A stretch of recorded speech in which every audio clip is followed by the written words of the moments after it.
პირველ რიგში მადლობას მოგახსენებთ მოგწანებისთვის. Კარგია, რომ ამდენი ადამიანი გაინტერესდა ჩვენი დღევანდელი ლექციით.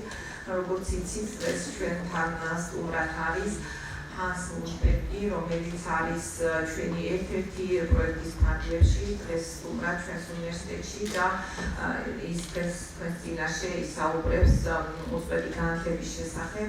ასევე ჩვენთან სტუმრად არის ამ პროექტის კოორდინატორი, ეს არის ტემპუსის პროექტი და ამ ტემპუსის პროექტის კოორდინატორი ლინეუსის უნივერსიტეტიდან ჰანს რომელიც ასევე მოგმართალ ალბათ და მოგესალმებათ რამოდენიმე სიტყვით. მე არ გავაგზავნებ რა თქმა უნდა ჩემს სიტყვას, მხოლოდ ორიოდე წინადადებით მოგითხრობ ამ პროექტის შესახებ. ძალიან მოკლედ, ეს არის ტემპუსის პროექტი, რომელიც 2013 წელს დავიწყეთ.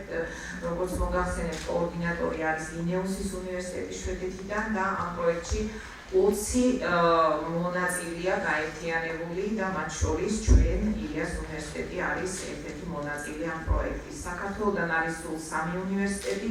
მე ვხედავ აქ მათ წარმომადგენლებს ამ პროექტის ჩვენს კოლეგებს. ეს არის საქართველოს უნივერსიტეტი, თბილისიდან და ასევე თელავის უნივერსიტეტი. აგრეთვე არის უწყვეტი განათლების ლიგა ამ პროექტში საქართველოდან ერთ-ერთი წევრი. სულ არის 7 ქვეყანა. პროექტი ეხება უწყვეტი განათლების განვითარებას საქართველოში, სასონხეთსა და უკრაინაში. ეს არის მისი ერთ-ერთი მთავარი მიზანი და შესაბამისად ამ ქვეყნებიდან არიან გაერთიანებული უნივერსიტეტები. 3 საქართველოდან, 4 სასონხეთიდან და 4 უნივერსიტეტია ასევე უკრაინიდან. ეს რადგან არის ეგრეთ წოდებული სტრუქტურული პროექტი, ტემპუსის პროექტი, მასში არის ჩართული ასევე განათლებისა და მეცნიერების სამინისტრო საქართველოდან, ასევე სასონხეთიდან, მათი განათლების სამინისტრო და უკრაინიდან და ასე ჩვენი ევროპელი კოლეგები, რომლებიც ამ პროექტის განვითარებაში, უწყვეტი განათლების პროგრამის შემუშავებაში, მისი დანერგვაში მოხმარებიან. აქ არის რა თქმა უნდა შვედეთი, კოორდინატორი, ასევე პორტუგალია, კოიმბრას უნივერსიტეტი, ბულგარეთი და რუსეთის უნივერსიტეტი, დანიიდან კოპენჰაგენის უნივერსიტეტი. და აი ამ ძალიან დიდ კონსორციუმში ჩვენ უკვე მეორე წელია მუშაობთ უწყვეტი განათლების პროგრამის შემუშავებაზე, მის განვითარებაზე, რეკომენდაციების შემუშავებაზე სახელმწიფო დონეზე თითოეული ქვეყნისთვის და ჩვენ ვფიქრობთ, რომ 2016 წლის ბოლოსთვის, როდესაც ეს პროექტი დასრულდება, ჩვენ უკვე რეალურად საინტერესო პროდუქტი გვექნება, რომ წარუადგინოთ საქართველოში და თითოეული ქართული უნივერსიტეტი თავის პროგრამას ამუშავებს. ახლა მე ამ პროგრამის განხილვაზე არ შევშედები, ვიდრე რამდენადაც დროში ძალიან შეზღუდულები ვართ და უმჯობესია ჩვენს სტუმრებს მოვესმინოთ. ახლა იანს მინდა ვთხოვო პროექტის კოორდინატორს რამოდენიმე სიტყვით მოგესალმოთ და შემდეგ უკვე უშუალოდ ჩვენს სტუმარს ლექციას დავიწყებთ. Yeah, please, I introduce you already and please maybe you can. Hello everybody, so I'm John, I'm of the Ilyas University, the coordinator of this Campus Lead project. This is short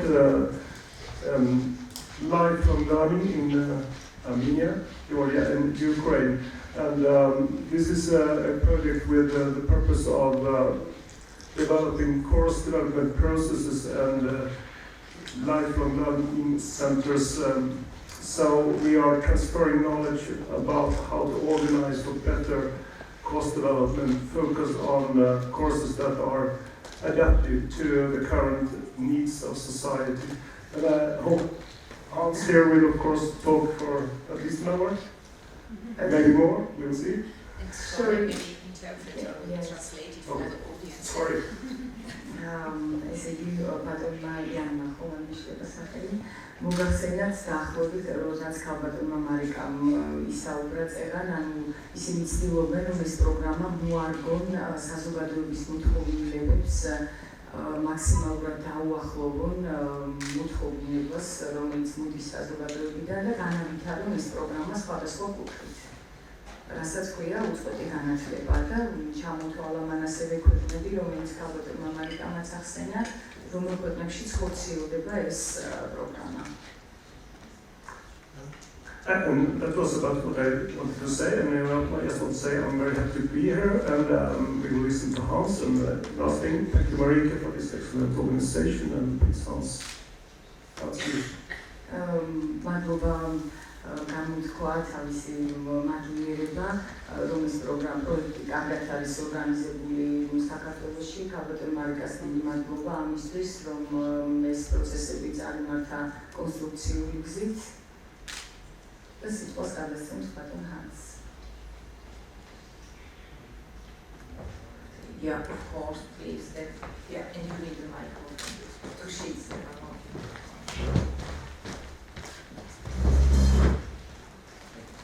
Yes, we all do from time to time. Good afternoon, everybody. Is it okay with you, camera, if I move?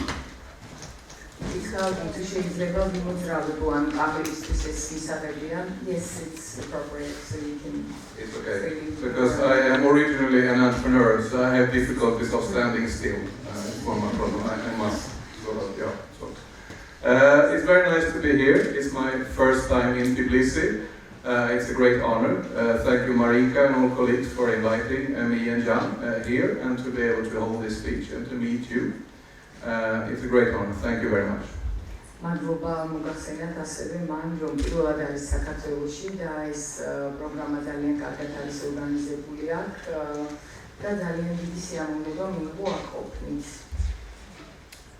And before saying a few words about myself and my background, which is at least a double identity in entrepreneurship as a practitioner and entrepreneurship and innovation as an academic field, as a professor and scholar, like many here in the room. I would like to know a little bit who you are. We don't have time to introduce each and every one, but I would like to start with how many in the room are students? Hand up. რამდენი სტუდენტია თავის არადგინა თავიდან როგორც გამოცდილი სამეწარმეო ბიზნესში გამოცდილი პიროვნება. A little bit higher, please.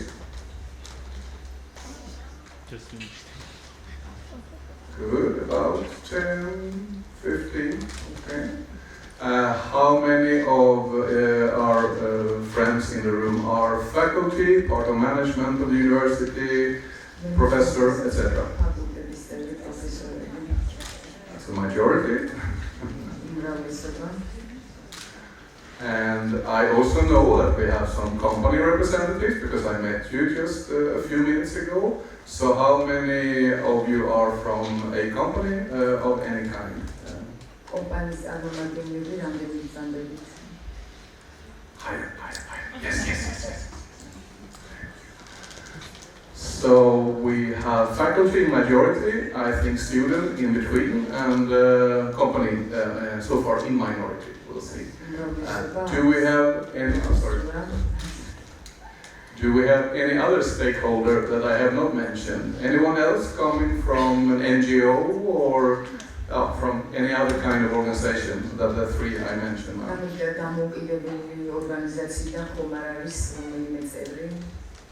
Please share which one.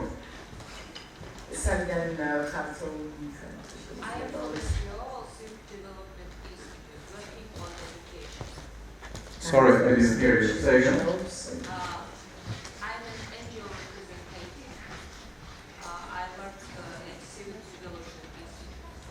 Thank you very much. Thank you. Are you the only NGO? You need to keep now the flag burning, okay? Okay.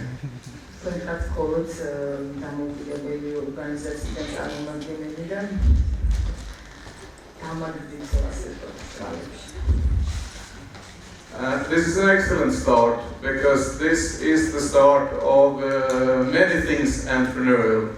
To have a different team set up, to have different competencies, skills, to have a broad variety of backgrounds, to be in different ages, have different disciplinary competencies, etc., etc., etc.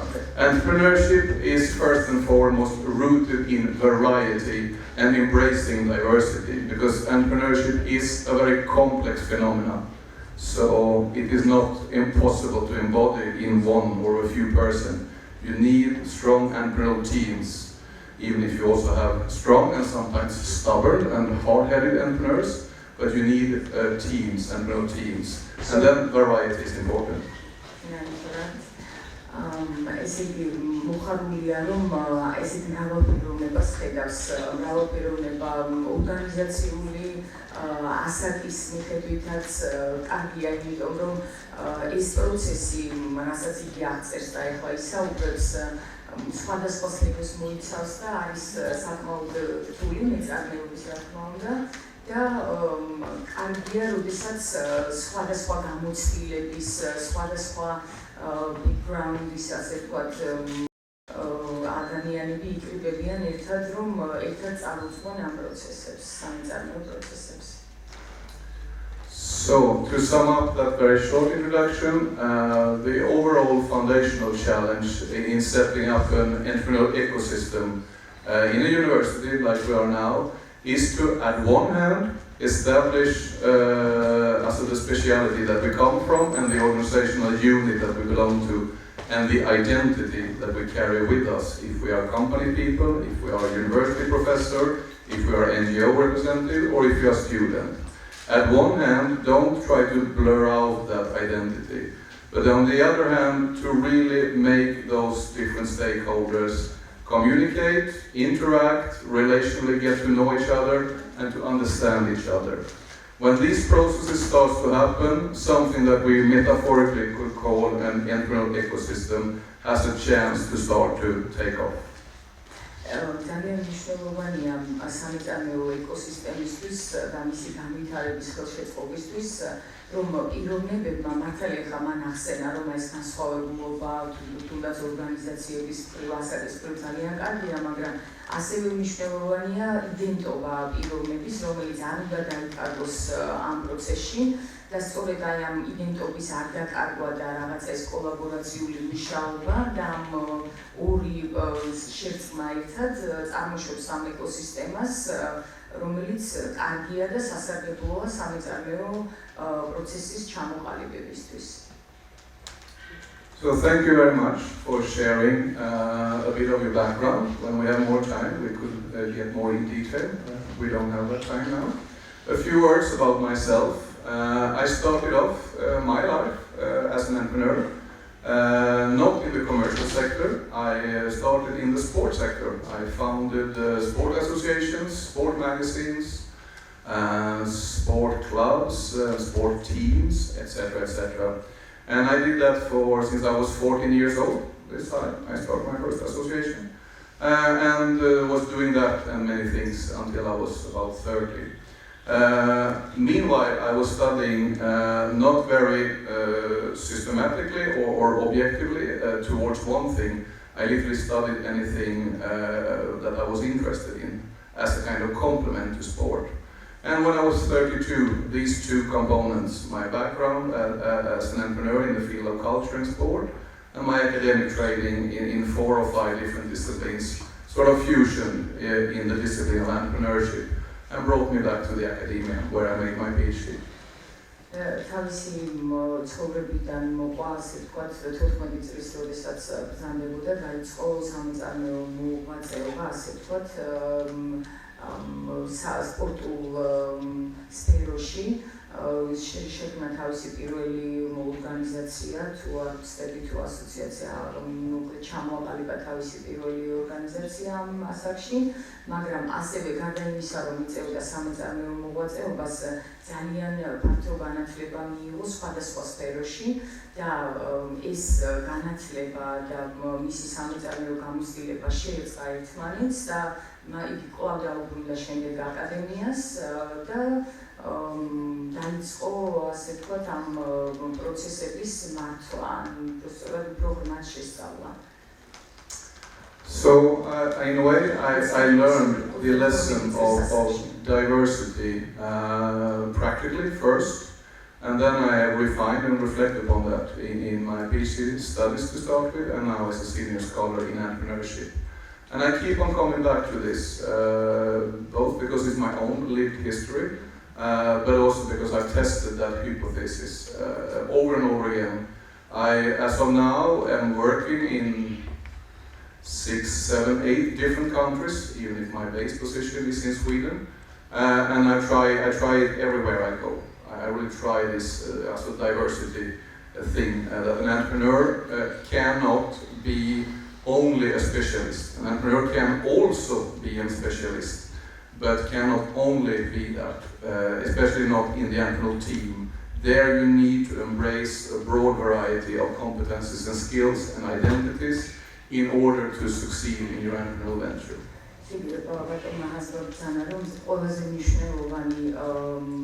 სამეწარმეო სფეროში არის მრავალფეროვნება. ის მრავალფეროვნიანი გამოცდილება, რომელიც მან მიიღო თავის ბავშვობაში ან ასე ვთქვათ, როდესაც იგი ყალიბდებოდა როგორც პიროვნება, დაეხმარა ძალიან, რომ სხვადასხვა ქვეყნებში, 7 სხვადასხვა ქვეყანაში მოღვაწეობს შვედეთის ჩათვლით. და ეს მრავალფეროვნება არის ყველაზე მნიშვნელოვანი ამ პროცესების მართვაში და რა თქმა უნდა იდენტობასაც ხას უსვამს იგი, ანუ არც ეს არ უნდა დავივიწყოთ და ასევე აღნიშნა, რომ ცოტა ძალიან დიდი ბოდიში ძალიან გრძელ წინადადებებს ამბობს და რაღაცა დიდ ნაწილებს ყვება ერთად და ის ყველა დეტალის გადმოცემა ცოტა ხანდახან შეუძლებელია, მაგრამ გონი თქვენც გესმით Hans, if it's possible to state in short sentences because key information might be too much for you. Thank you. Sorry. The academic leg, if that was my practical leg, my academic leg, I restarted in early 30 years. As of now, I'm still engaged in entrepreneurship innovation. I have stuck close to my core, but 2 roles have brought me here. I am, as Jan was mentioning, part of the project management of this Tempus project, and I'm the vice president of what is called European Academy of Management, which is a pan-European organization for management scholars, and we are part of a bigger system with 40,000 scholars. So I'm part of the top management there, and there I want to share insights from that with you as well. I don't know if that was short. I will try just to get the main idea and იგი როგორც წარმომადგენელია ორი სფეროსი, ახლა მოღვაწეობს ორ სფეროში, ასე ვთქვათ, განაგრძობს ინოვატორულ მუშაობას სამეწარმეო სფეროში და ასევე არის ვიცეპრეზიდენტი Vice President of which organization, sorry? European Academy of Management. City Managementis ევროპული აკადემიის ვიცეპრეზიდენტის ბრძანდება ასევე. რომელშიც 40,000 მეცნიერია გაერთიანებული ამ ორგანიზაციაში. Now I will make it a little bit easier for you. Now I follow my slides. Okay. So, with this as a backdrop, I would like here to discuss with you. I hope to leave considerable time for question and answer. But the theme for today is learning as an entrepreneurial process. Normally, it is the other way around. It's entrepreneurship as a learning process. And we will discuss this twist during this hour. ბატონ ხანს მინდა რომ ცოტა დრო მომიტოვოს კითხვებისთვის ბოლოში, მაგრამ დღევანდელი მოსწავლების თემა არის განათლება, როგორც სამეწარმეო პროცესი. ძირითადად როგორც ის ბრძანებს, ეს სიტყვები შეტრიალებულია ხოლმე და არის ესეთ კონტექსტში მოცემული. მეწარმეობა, განათლება, ანუ მეწარმეობა როგორც საგანმანათლებლო პროცესი. Before we enter, that's the focus of today's hour. I just want to give a backdrop, though, related more to the project, which is this one here on screen. ეს არის ჩვენი თემა, მაგრამ ცოტა რაღაცა უნდა რომ წიაღსვა გააკეთოს რაღაც.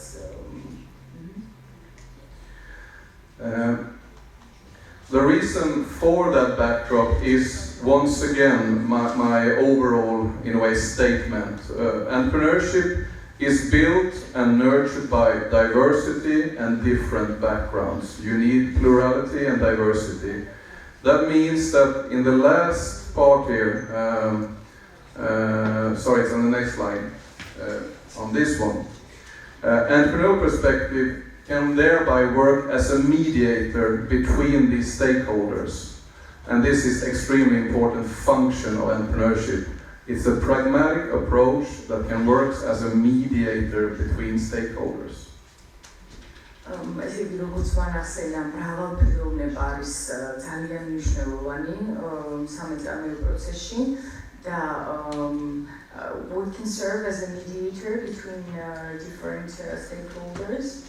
In general, yes, in project between these four perspectives, but also in general, so we can transfer it to a general lesson that it operates as a mediator in this particular project, but it's also a general lesson that it can operate and should operate as a mediator in this case between stakeholders. ესე იგი ეს იქნება მედიატორი, ასე ვთქვათ, ეს პროგრამას მეწარმეთა შორის, ორგანიზაციის და კომპანიების მფლობელებს შორის და ეხლა გაამახვილებს ყურადღებას ამ დეტალებზე. Another reason for why we are experimenting literally with entrepreneurial perspective on lifelong learning, LLL, is because entrepreneurial learning in itself is LLL. ესე იგი LLL ამ შემოკლებით მას ეხლა ასე უწოდებს უწყვეტი განათლების უწყვეტი განათლება ასე შემოკლებით ესე უწოდებს და ხა ვისაუბრებს ამ რას ნიშნავს უწყვეტი განათლება. And it is so because when we read biographies of entrepreneurs, they nowadays in the modern world very often have a formal academic education, but before our times they did not. They have other learning styles and other learning modes, and they literally learn all through life in very, very specific ways. And that is why entrepreneurial learning is an interesting meta case of lifelong learning. And to sum up, that makes it extra suitable in a lifelong learning Tempus project to try out. ესე იგი, როგორც აღნიშნა, მიწარმეებს სხვადასხვა განათლება ჰქონდათ მიღებული. ესე იგი, ძირითადად ამ განათლებას ისინი იღებენ ცხოვრებისეული გამოცდილებიდან, შეიძლება არ იყოს ეს აკადემიური სწავლების გამოცდილება, როგორც თანამედროვე მიწარმეების შემთხვევაში ხდება, მაგრამ ეს იყო რაღაცა სპეციფიკური მოვლენა, ძალიან საინტერესო თავის მხრივ მეწარმეობა თავად. So, just to mention a few words about the overall context, you have had the four overall lifelong learning perspectives up on the screen here now for a minute or two, and they are the four ones standing there. We have a European perspective, which to start with boils down into an EU political official perspective and an EU civil society's perspective. And then there is two more called global and critical. And the entrepreneurial perspective we suggest should operate as a mediator between those four. ესე იგი, ჩამოთვალა 4 შემადგენელი ნაწილი. პირველი არის პოლიტიკური, ოფიციალური პერსპექტივა, სამომავლო რიტმები, ასე ვთქვათ, ამ პროგრამის. მეორე არის საჯარო, სოციალური პერსპექტივა, არის გლობალური პერსპექტივა და კრიტიკული პერსპექტივა. ასევე თქვა სამეწარმეო პერსპექტივა, რომელიც მეხუთე ფაქტორად არის და რაღაცა ამ 4 ფაქტორს ჩამოთვლილს აერთიანებს. So I will now shortly just say a few words about each perspective. This will go quite fast, just for backdrop and orientation, in order then to spend my time on the last of the 5 here. But I want to provide this backdrop because I think it's important. ეხლა საკითხავთ 4-ზე ისაუბრებს, რათა შემდეგ უფრო დეტალურად გაამახვილოს ყურადღება მეხუთე ასე ვთქვათ ფაქტორზე. And I think it is important for several reasons, but overall for one main reason. And that is that entrepreneurship and innovation is very high up on literally each and every country's agenda, no matter we like it or not, that's another issue. but it is very, very high up on each, most or less every country's political agenda. So it is time for entrepreneurship and entrepreneurs and innovators to shoulder their societal role, not only deal with the entrepreneurial venture. Entrepreneurship and innovation in today's society is too important societally in order to only be dealing with their own venturing and their own business or whatever it is. That is the main reason why I want entrepreneurial perspective in this backdrop. სამწარმოო პერსპექტივა არის ძალიან მნიშვნელოვანი პოლიტიკური ფაქტორი, იმიტომ რომ ყველა პოლიტიკური საზოგადოება თუ ყველა სახელმწიფოსთვის პრიორიტეტული ამ ეტაპზე არის სამწარმოო პროცესები და ეს ძალიან მნიშვნელოვანი პოლიტიკური ფაქტორია, როგორც საზოგადოების განვითარების, ასე ვთქვათ, ერთ-ერთი შემადგენელი ნაწილი და მოთხოვნაა, რომელიც მოდის საზოგადოებიდან. And I recently learned from my first hour of visit here with you that it's also high up on your agenda, on Ilia State University, in Georgia in general, Tbilisi in particular, etc. So I understand that you are also a part of this process, and no exception by no means, and have advanced quite long when it comes to building up what is an emerging ecosystem. So it's on the agenda also for Georgia, Ilia or Tbilisi, depending on where you put the analytical scope. ესე იგი ეკოსისტემა ილიას უნივერსიტეტში, თბილისში, ზოგადად საქართველოში იქნება იმისთვის, რომ ეს სამწარმოო პროცესი განვითარდეს და რომ ის ხედავს, ასე ვთქვათ, ძვრებს ამ ხრივ პირველივე საათიდან რაც ის ჩამოგზანდა, ასე ვთქვათ, და შემოვიდა ილიას უნივერსიტეტში, შეამჩნია, რომ ჩვენს როგორც საუნივერსიტეტო, ასევე ქვეყნის პროგრამაში პრიორიტეტული ადგილი უჭირავს სამწარმოო პროცესებს. So now I will proceed fast, just a short introduction to these 4 perspectives on top of the dotted line in order to spend my time on the 5th one, but just as a backdrop. ესე იგი ეხლა გაიმეორა მან თავისი ნათქვამი, რომ ამ 4 ფაქტორზე გაამახვილებს ყურადღებას, რომელიც აი ამ წყვეტილი ხაზის ზემოთ არის მოცემული და შემდეგ უფრო დიდ ყურადღებას დაუთმობს მეხუთე ფაქტორს. The first one, what is called here the EU political official perspective, is presented or represented by one of myriad of texts. If you do your research on this, you will find very much material. I only bring one prominent reference, only to represent it. What I want to say about the EU political official perspective is that given Europe's ongoing crisis, but in particularly the deep crisis in 2007, this literally represents in a context 2 things. It's job creation and wealth creation. EU's political official perspective, when you boil down and take out the detail, is about 2 things, maybe 3. Job creation, wealth creation, and reinstating Europe's place in the geopolitical game. Because Europe is losing ground both to the west and to the east, and north and south, I would say also, but in particular northwest. So it is about these 3 things.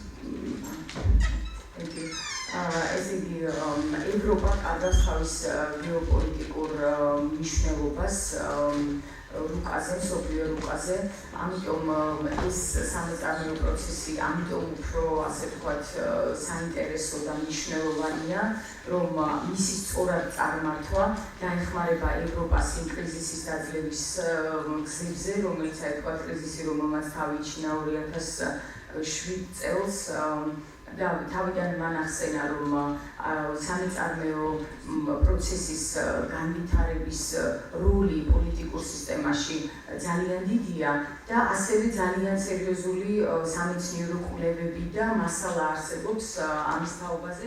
ერთ-ერთი აქ წარმოდგენილია, რომელიც მანვე განმარტა, რომ არის ძალიან მცირე ნაწილი იმისა, რაც არსებობს ამ თემაზე დაწერილი და რაც შექმნილა კვლევა. That means that Georgia, as an emerging economy, wanting to align to the European Union. I just came from the Freedom Square. I saw a big poster, NATO conference, big thing. The main challenge thereby is the following. At one hand, to align, adapt, and take what is productive for Georgia from this perspective. Because EU's political official perspective is about these two things, job and wealth creation and reinstating Europe's place in the geopolitical game. Second, to defend and stand up for what is Georgian in this particular case. Otherwise, you will enter a machinery. The European Union is a machinery, and a big one. And it is a challenge for emerging economies, at one hand, wanting to align to that, on the other hand, also carve out what is specific Georgian lifelong learning, what is Georgian entrepreneurship, what is Georgian innovation, what is the contextual parameter. And that is a very major challenge in this perspective.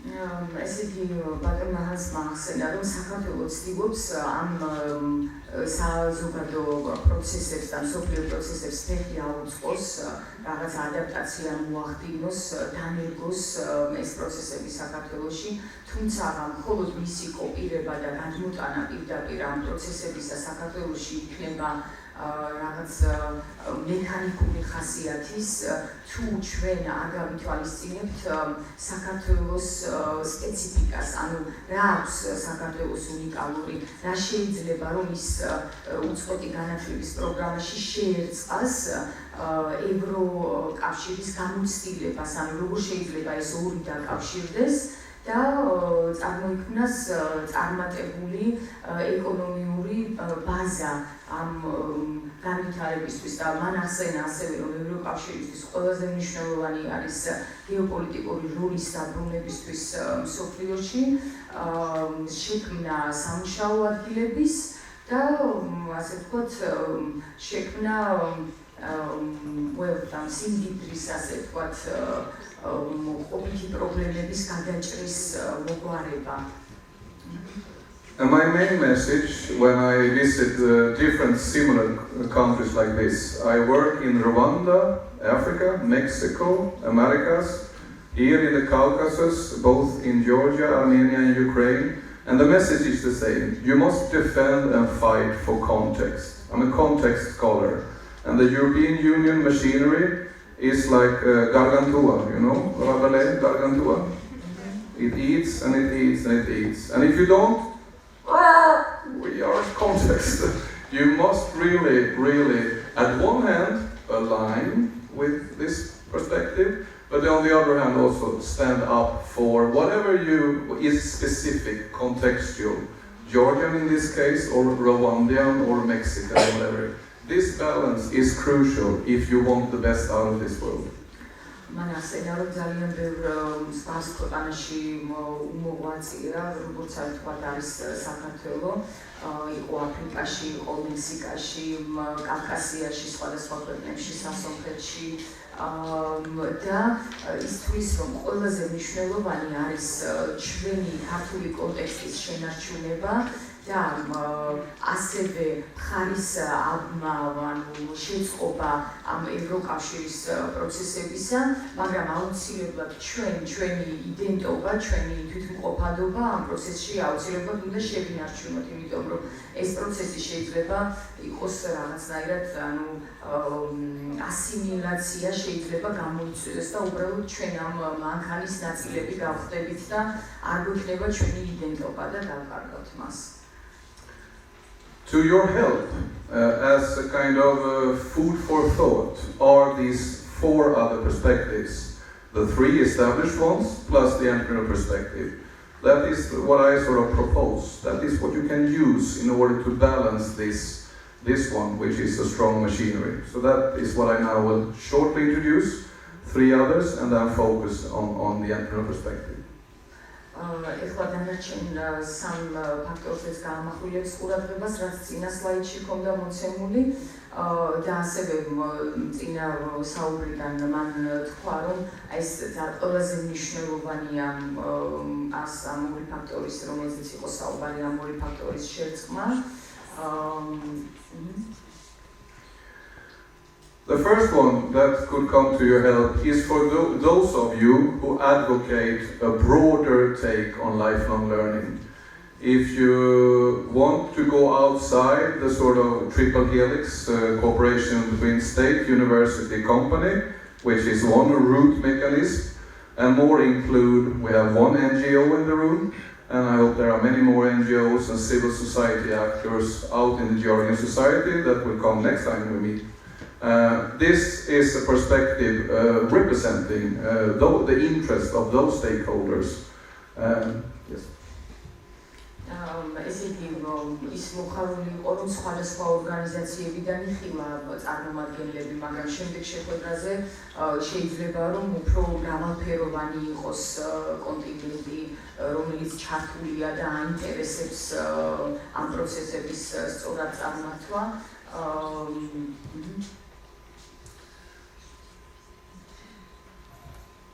The third perspective is for those of you in the room that besides the triple helix, company, state, university, triple helix, that's the first. Second, NGO, civil society, society in a broad sense, that's a much broader.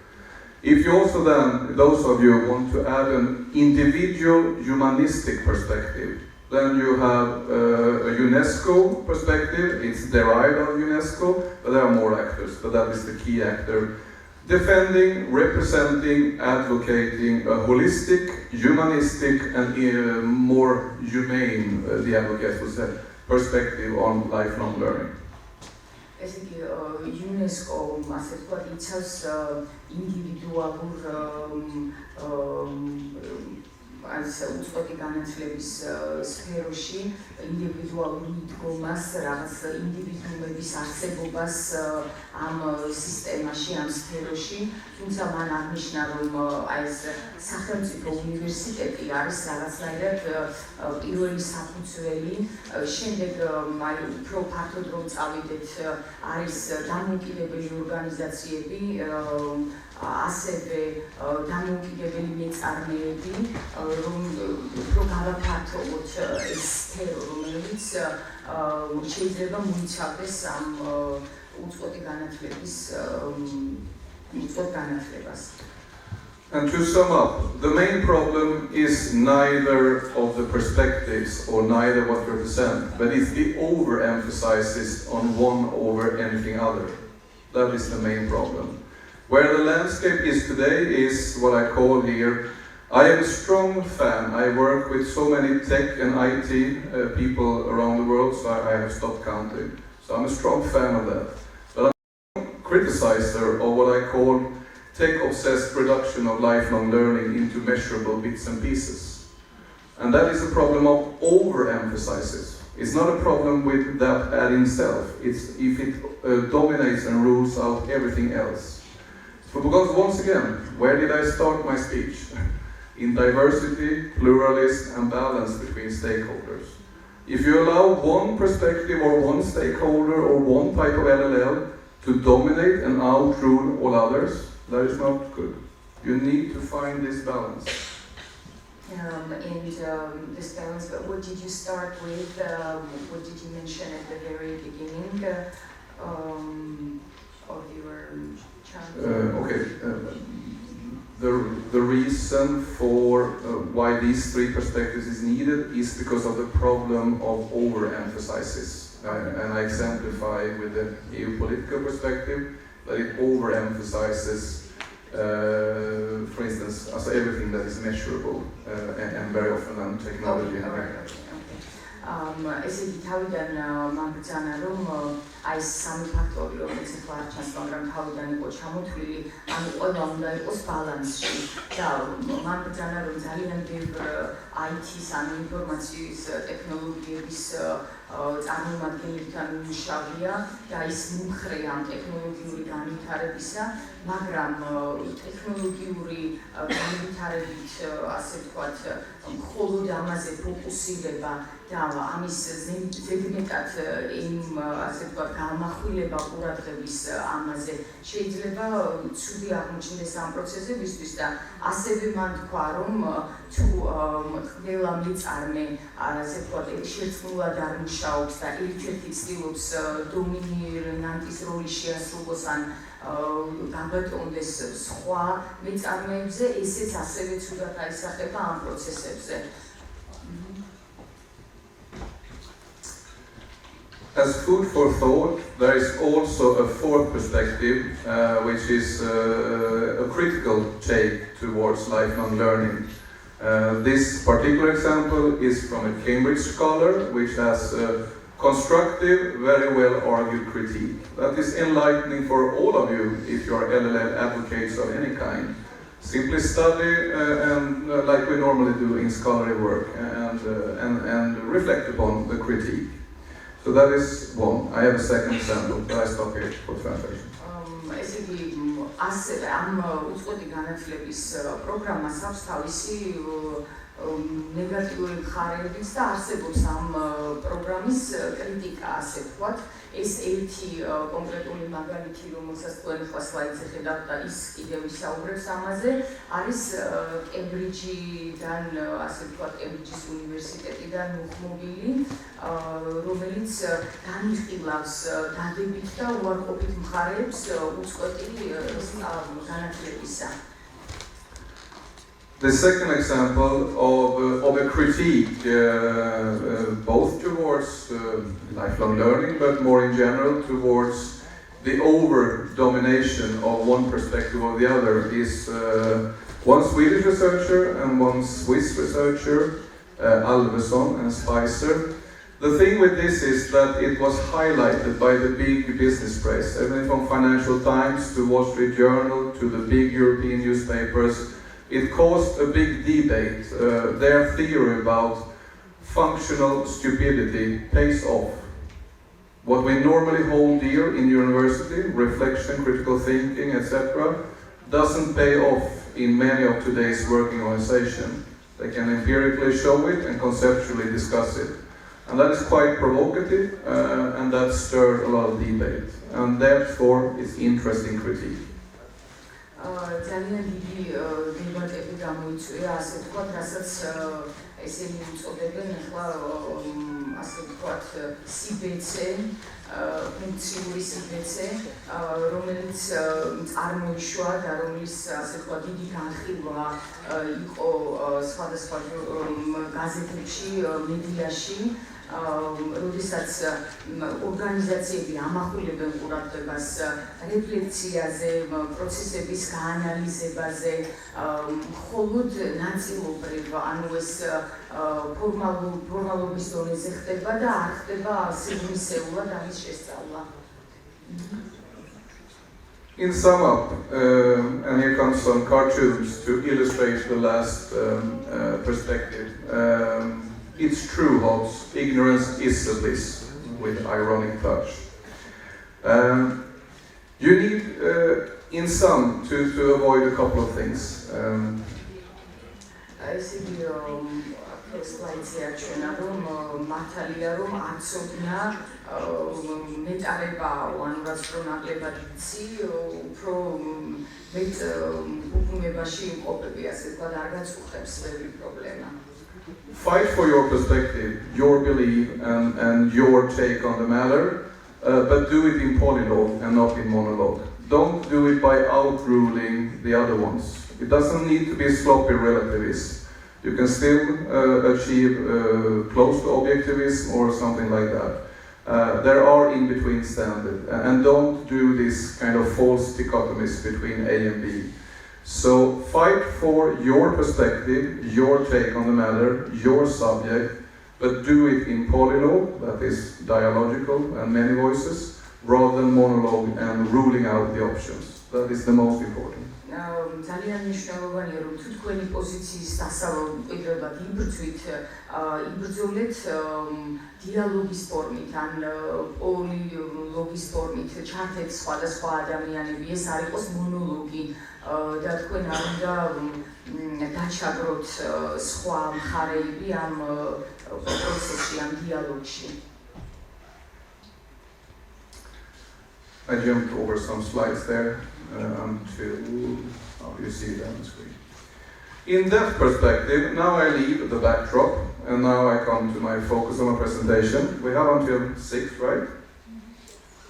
So let's say 20-25 minutes more and then we open up for dialogue and question and answer. So we have a lot of time for that.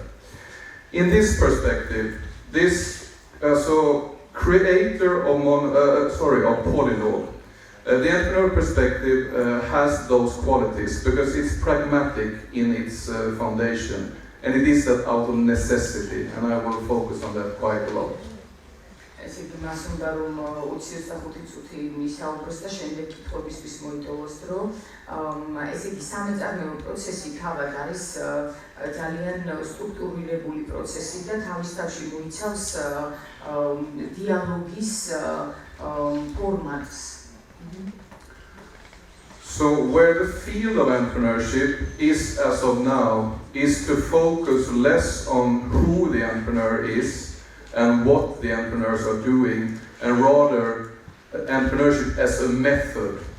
And as a method, it is a pragmatic method that by necessity must attract a lot of different stakeholders with very, very differing perspectives into their venture. And that is why it has these qualities to operate as a mediator in Polylog between a big variety of stakeholders. And that is an important quality of entrepreneurial learning. სამეწარმეო განათლების მთავარი დამახასიათებელი თვისება არის პოლილოგი, ანუ ესე იგი მრავალმხრივი დიალოგი, ურთიერთობის ფორმა მეწარმეთა შორის, მათი მრავალმხრივი გამოცდილების გაზიარება ერთმანეთთან და ამ ყველაფრის გათვალისწინება და მხედველობაში მიღება. To start with a scientific comment for our many professors and faculty and scholars. If you're interested in testing the validity in what I'm saying, go to the field called entrepreneurial learning. We can discuss more in specific, but it's an established sub-discipline in research since at least 3 decades back. So the support is quite robust. ესე იგი თუ გინდათ რომ შეამოწმოთ ვალიდურობა, ფასეულობა ამ სამეწარმეო ბიზნესისა, ასე ვთქვათ, სამეწარმეო პროცესებისა, შეგიძლიათ წაიკითხოთ, გაიცნოთ მეც ამ სფეროში, რაც არის შექმნილი და 3 დეკადის მანძილზე იქმნებოდა და ძალიან ბევრი დაწერილა ამის შესახებ და საკმაოდ გამბედავი სიტყვა არის ნათქვამი ამ მიმართულებით.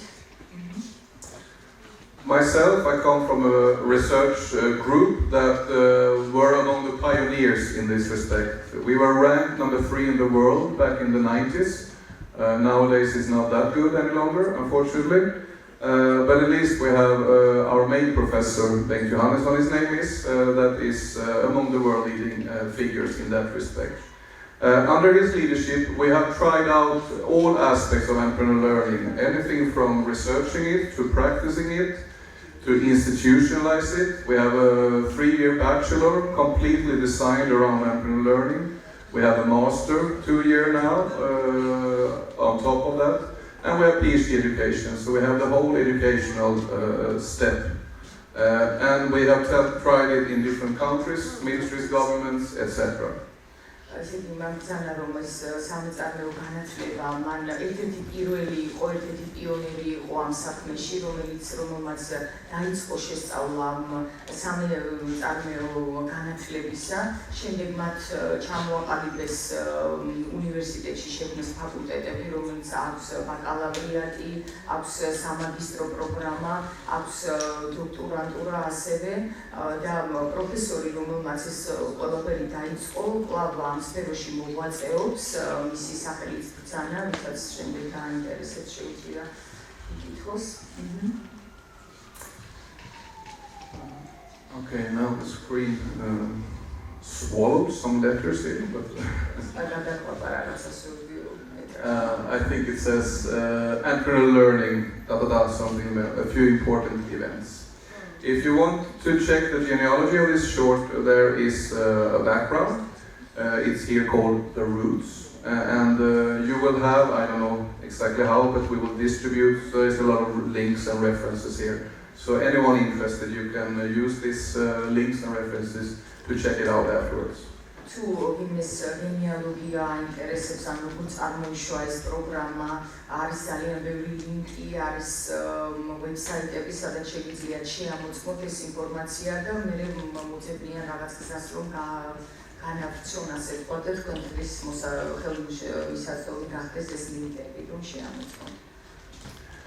And then I termed the in-between phase, the roots. It started in America, United States of America, in the post-World War II. Entrepreneurship and innovation started to enter the curricula, the syllabuses, and its practice. And then in the 80s, it's what I call here in the second phase, it's called the reaction. It was a bit too US colored and too US contextual. And you needed to broaden that bias or that myopia. And out of that came, of course, the third phase or fourth, which is the situation as of now, which is the third one here. So just to introduce a kind of short genealogy here for those of you interested. ეს იგი სამწარმოო განათლება ჩამოყალიბდა ამერიკაში მეორე მსოფლიო ომის შემდეგ. და რაღაცა ძალიან ამერიკული კონტექსტი შეიძინა და მე რაღაც საჭირო გახდა რომ ეს სფერო გაცდენილიყო ამერიკის ჩარჩოებს და სწორედ ეს მეორე ფაზა რეაქცია რომელიც აქ სლაიდზეა წარმოდგენილი აი ამის რეაქცია იყო ამის წინააღმდეგ რომ ეს არ დარჩენილიყო მხოლოდ ამერიკის ჩარჩოებში და გასულიყო სხვა ქვეყნებშიც ანუ სამწარმოო განათლება. Before now, I will leave. Now I have tried to discipline myself and stay here to the slides and start moving in the room here and expose you for some small tricks. But before we go to that, this slide is a bit dense, but it also needs to be spent a minute or two, as it represents 3 overall takes or approaches to entrepreneurial learning. It can mean at least 3 quite different things. ესე იგი ეს სლაიდი ცოტა დატვირთულია ინფორმაციით და ცოტა ხანი შეყოლდება ამაზე. აქ არის 3 ძირითადი მიმართულება, 3 ძირითადი მიმართულება, ну ასე ვთქვათ, ამ სამწარმოო განათლებისა, რომელიც თავის მხრივ ძალიან ბევრ რამეს მოიცავს, ეს 3 სფერო და განსხვავებულია ერთმანეთისგან. The first one, which I will ask all of you, and I know we have a few entrepreneurs in the room, so I will also ask you specifically. The first one is the more holistic, the most existential in a way, and we see a lot of that, especially in our new generations. The more of the newer generations coming out of networked IT, ICT, embedded societies, the more we see the lifestyle approach. Entrepreneurship is then a holistic take in which the way you live your life, the way you see life, and the way you go about in life. ესე იგი, სამეწარმეო განათლება არის ჰოლისტიკური მიდგომა განათლებისადმი. ეს არის ის ცხოვრება, რომელსაც შენ ცხოვრობ, ეს არ არის განყენებულად მდგარი განათლების სფერო, ეს არის ძალიან მყარად ჩართული იმ ცხოვრებაში, ჩვენ ვხედავთ, რომ ახალი თაობა თანდათან უფრო დაინტერესებულია ახალი ტექნოლოგიებით, ინოვაციებით და ეს ყველაფერი აუცილებლად აისახება სამეწარმეო განათლებაზეც. This is what I mean with learning as an entrepreneurial process, and it is the first one up here. The other two are the other way around. That's entrepreneurship as a learning process. The first one is learning as an entrepreneurial process. The other two ones is entrepreneurship as a learning process. The first one can be taught in universities, but must be taught in the kind of ecosystem logic that you are discussing here now at Ilia State University. The two second ones is orientational knowledge about entrepreneurship that can be taught anywhere, but it doesn't create entrepreneurs or innovators. ესე იგი, განასხვავა ახლა ორი სფერო. სამეწარმეო სწავლება და განათლება როგორც სამეწარმეო პროცესი. ეს ორი ძალიან განსხვავდება ერთმანეთისაგან. ერთი არის თქვენ რასაც აკეთებთ ილიას უნივერსიტეტში და ამის განვითარება და ამის ეკოსისტემის შექმნა აბსოლუტურად შესაძლებელია. ხოლო მეორე არის განყენებული სფერო, რომელიც უფრო ძნელად მისაღწევია და რაღაცა უფრო ხელოვნურ შეფერილობას იძენს. This second one here, where entrepreneurial learning, EL, is a method or didactic approach, although it's very, very clever for you who develop now syllabuses and programs. It's a smart tactic to start with this, because you cannot build Rome in one day. You can parallelly keep on building up a big ecosystem, literally all the university setting. At the same time, you need to also start in the small scale. And in the small scale could, for instance, be in a 3-year bachelor to create one course module, orientational knowledge about or some practical testing in, etc. Then from one course, for instance, in an IT master or an engineering master, you can start, the next step very often is a specialization that is electable.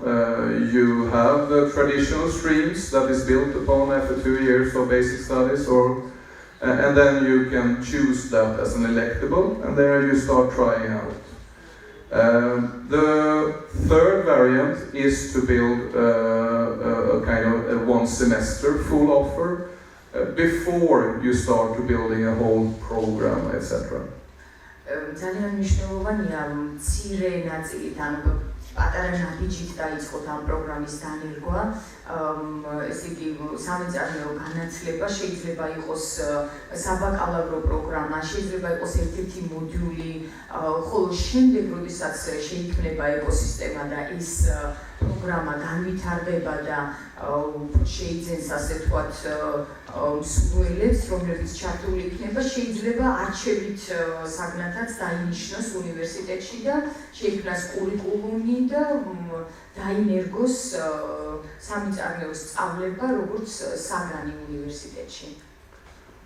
One thing that you preferably can avoid doing is the mistake I personally have been doing and many countries in Europe have been doing, and that is the third one, in which anything odd or entertaining or differing in the curricula is called entrepreneurial or innovative learning.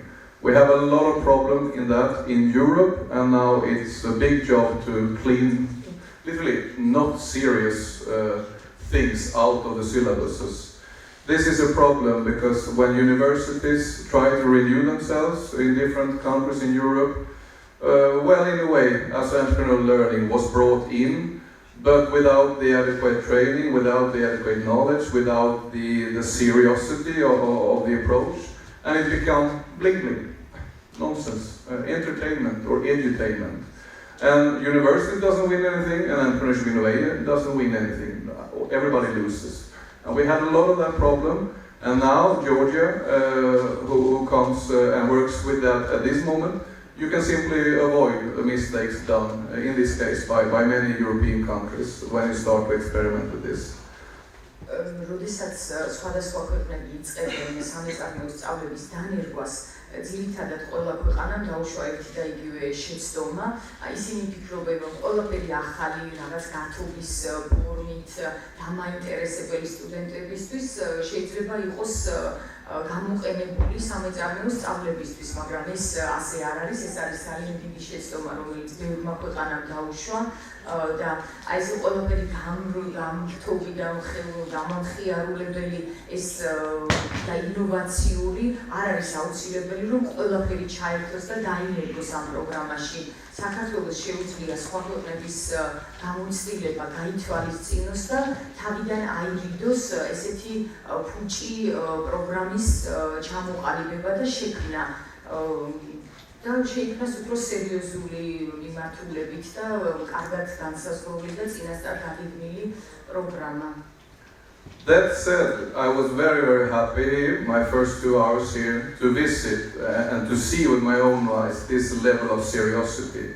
I visited 2 of your labs and met the people here, and it's the real thing. You have aligned yourself to global networks, you have started local operations, you are building it up, you are building a culture spirit from the scratch, you are cooperating with serious, real actors, company I met, people that have a suitable background to host the labs, etc. It's seriosity and it's real from there. This means that you will be the carrier of this in Georgia. If you're pioneers, this is one of the core learnings. If you take on the responsibility of being renewers and reformers, neither you want it or not, you take that as the pioneering responsibility on your shoulder. That's the role of the entrepreneur, to be the carrier of that. And you must represent then the sort of serious and productive discourse on entrepreneurship innovation. And then be the gatekeeper and the cleaner, literally, about non-serious. So this is a big responsibility you as serious first mover take on in Georgia. Carry that responsibility, it's important.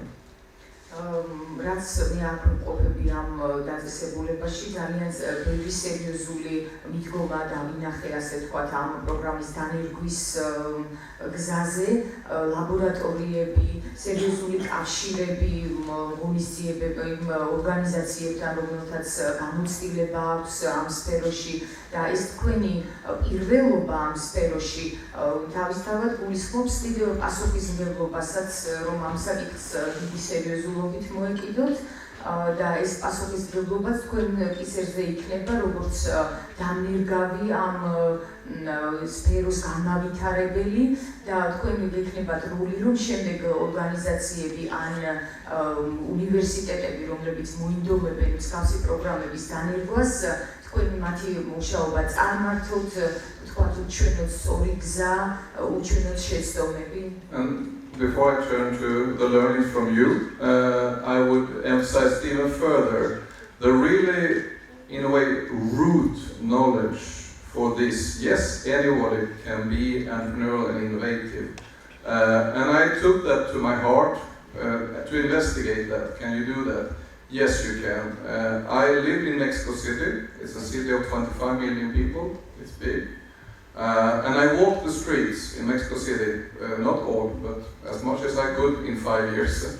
And I have 4,000 photos documenting the energies on the streets. The raw, not refined, not scholarly reflected, but the raw, innovative, entrepreneurial, inventory instinct that is driven out of necessity. And when you start looking for it, you see millions. Extreme smartness on the core of entrepreneurship, doing something out of nothing. Literally, whatever you have on the street, you use what you have. And you see enormous examples if we take the most primitive form. So I would say that if that is not, at least for me, evidence enough, I don't know what more. It can be learned, it can be practiced for each and every one of us. And we see it in raw, pure form, for instance, on street level, out of necessity. წელიწადია მექსიკოში ცხოვრობ და ძალიან ცხოვრობ არა მეგონი ცხოვრობ კიდევ. Are you still living in there? Partly, second living.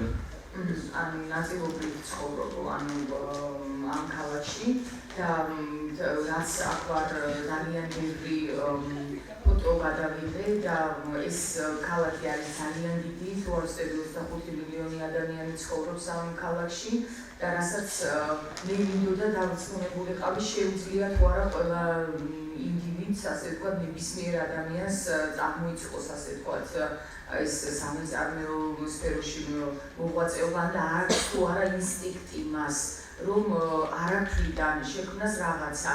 და როდესაც მე დავდიოდი ქუჩებში და ვხედავდი ადამიანებს, რომლებიც გამოსავლის ძებნაში უწევდათ რაღაცა ესეთი გადაწყვეტილებების მიღება, რომელიც იყო ძალიან ჭკვიანური, ძალიან მოსახერხებელი, დავწმუნდი, რომ ნამდვილად 100%-ით შეიძლება, რომ და აქვს ყველა ადამიანს პოტენციალი, რომ გახდეს წარმატებული მეწარმე.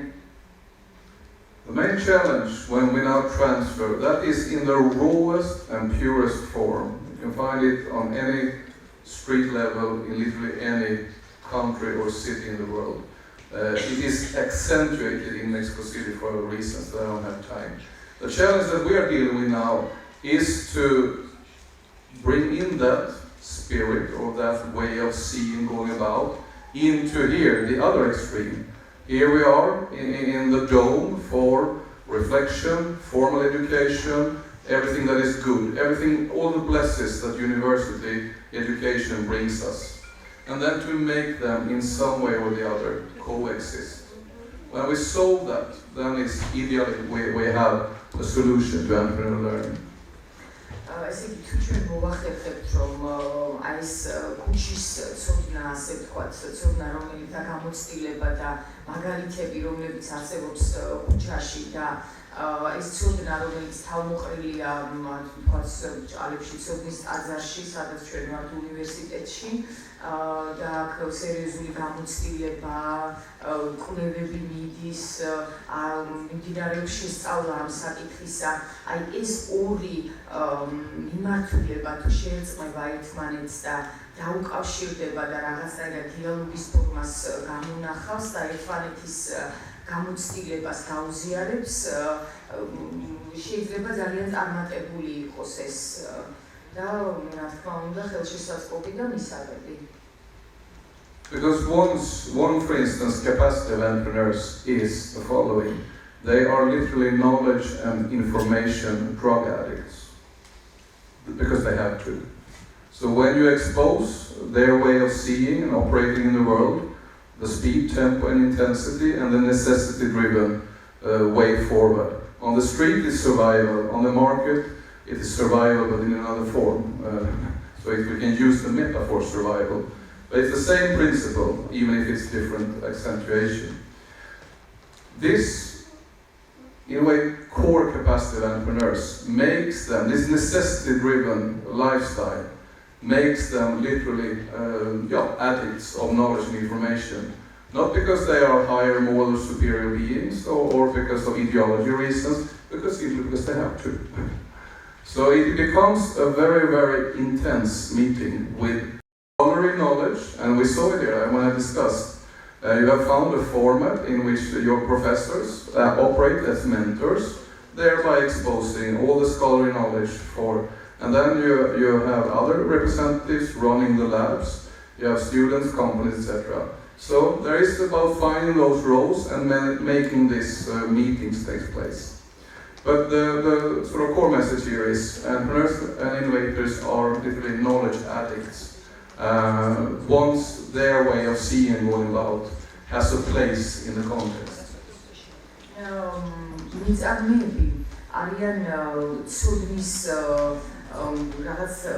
მოპოვების და ცოდნის შეძენის დაუოკებელი სურვილით ხასიათდებიან, ასე ვთქვათ, მათ უნდა უნდოდეთ, რომ შეიძინონ ეს ცოდნა, ახალი განერგონ რაღაც ინოვაციური სფეროები, იმიტომ რომ ეს მათი თვითგადარჩენისთვის აბსოლუტურად აუცილებელია. რა თქმა უნდა, აი ეს შეძენილი ცოდნა, ეს დაგროვილი გამოცდილება, რომელიც არსებობს და რომელსაც უნდა სწრაფოდეს მეწარმე, რომ ის ცოდნა შეიძინოს, უნდა შერწყმული იყოს, აი როგორც ჩვენ დავინახეთ, აი გუჩის შემთხვევაში, აი თვითგადარჩენის ინსტინქტთანაც და ეს ორივე ინსტინქტი, ანუ ცოდნის შეძენის და თვითგადარჩენის ინსტინქტი თავისთავად უნდა იდოს მეწარმეში, რომ მას ჰქონდეს შანსი, რომ წარმატებული იყოს. და ასევე ბრძანა უნივერსიტეტის მაგალითზე, რომ აი ეს ლაბორატორიების ხელმძღვანელები, ვთქვათ, სტუდენტები, ფაკულტეტის ხელმძღვანელები, მინტორები, ეს ყველა ერთად აუცილებლად უნდა მივიდეს დიალოგში და მათ შორის აუცილებლად უნდა წარმართოს აზრების გაცვლა. Which now brings me to my wrap-up, the core of it, and also your learnings. Because you testified about two things, fail forward and fail fast. It learns us a lot. We cannot have two long learning curves. We must, if to fail, it's nicer to succeed, but if we fail, you better fail fast, so that you can relearn and do it better next time. You also need to fail forward. That means that you progress, develop. You do it, or at least intend to do it better in the next iteration. So there is both a speed component and a progressive component, which the terms for that is fail forward and fail fast, if you sort of have to fail, which we all have. ესე იგი, ახლა ამხოლებს ყურადღებას პირველი მოხსენებლის რომ წამოჭრილ საკითხზე, მან თქვა, რომ მარცხი არის ძალიან მნიშვნელოვანი ამ პროგრესში, თუმცა ამ მარცხს აქვს ორი ძირითადი ასპექტი, ანუ ეს მარცხი უნდა იყოს სწრაფი და უნდა იყოს აუცილებლად პროგრესის მომცემი. ანუ მარცხი, რომელიც რაღაცას ვასწავლის და გვიბიძგებს, რომ წავიდეთ წინ, განვითარდეთ, მაგრამ აუცილებლად მარცხი ასევე უნდა იყოს დროში შემოფარგლული, რომ არ ძალიან ნაწილილი არ იყოს ეს რაღაცა მარცხის სერია არ იყოს, არამედ იყოს ეს რაღაცა სწრაფი მარცხი, რომელიც რაღაცას კი გვიბიძგებს და რაღაცას გვასწავლის, განვითარებისკენ გვიბიძგებს. That means, to compare these two now, what you normally meet, and how I address the faculty here and the professors, is of course learning curves. That is what we are working with each and every day. When we have really fast learning curves, it is either a result of talent or capacity and a mix of your training, of course, the pedagogic and socialization training. But of course we all know when we have weaker students, the learning curve fades out and is slower. But it's dependent on so many complex integrating variables. Why, when it comes to entrepreneurs, the first point here, that it's less complex and it's driven by one main force, necessity. If you're a market entrepreneur, you will be out of the game if it's completely okay to fail, but you need to learn and do it considerably better fast and next time. If not, you're out of competition. So it's a more clear-cut process, necessity-driven, that speeds up the learning curve. ესე იგი, თუ თქვა ჯერ დაიწყო მოსწავლის მაგალითზე, ასე თქვა, თუ სტუდენტი სწავლობს სწრაფად და ძალიან სწრაფად ითვისებს ამ ტექნიკას, ეს რა თქმა უნდა ტალანტი არის მისი, რა თქმა უნდა ცოდნა არის მასში ჩადებული და მეთოდოლოგია, რომელთაც მიეწოდა მას, თუმცა ყველა მიცის, რომ ყავს ეგრეთ წოდებული სუსტი სტუდენტები, რომლებიც ძნელად ითვისებენ, უჭირთ და რაღაცნაირად მათთვის დროში იწელება ამის ათვისება ამ პროგრამის შესაძლოა, თუმცა აუცილებლობა არის ყველაზე მნიშვნელოვანი ფაქტორი, რომელიც განაპირობებს მეწარმის წარმატებას. თუ იგი არის საბაზრო ასე ვთქვათ სტრუქტურაში მისთვის მარცხი აუცილებლად უნდა იყოს სწრაფად გამოსწორებული და აუცილებლად უნდა პერსპექტივაში განიხილებოდეს, ამ წინ უბიძგებდეს და ამ მარცხზე სწავლობდეს შემდეგი ნაბიჯების სწორად განსაზღვრას. Related to this is the second component, which deals with reflection, also a really key component in all academic life. The normal way we do it in our universities is through dialogue, through seminars, through lectures, through reading, writing. We have a rhythm, we have a structure, and on most of our students, hopefully it works more or less. But it is like a good old train, right? It sort of ticks on in a speed that is determined by the structures. ესე იგი ჩვენ აღებული გვაქვს რაღაც ტემპი, რომლის ასე ვთქვათ ვმუშაობთ, რომლითაც ვთქვათ ვატარებთ ლექციებს, სემინარებს, ვკითხულობთ, სტუდენტებს ვაკითხებთ. ეს ყველაფერი მიმართულია იმისკენ, რომ მოხდეს მეორე ფაქტორი, რასაც ყוטა ყველაზე მნიშვნელოვანი, რასაც ქვია რეფლექცია. ანუ დაფიქრება მოხდეს იმაზე, თუ რას ვსწავლობთ, როგორ ვსწავლობთ. Entrepreneurs doesn't have that luxury.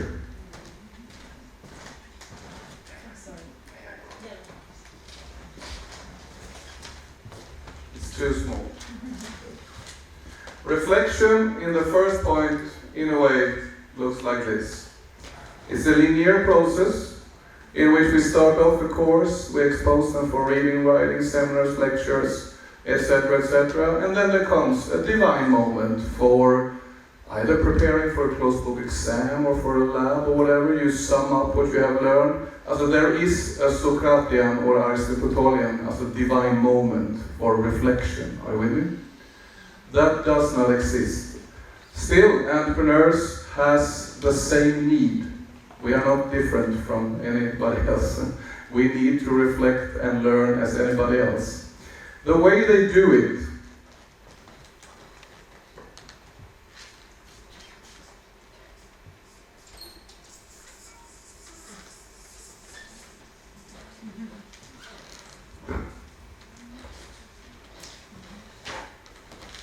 this is how the everyday of entrepreneurs looks like.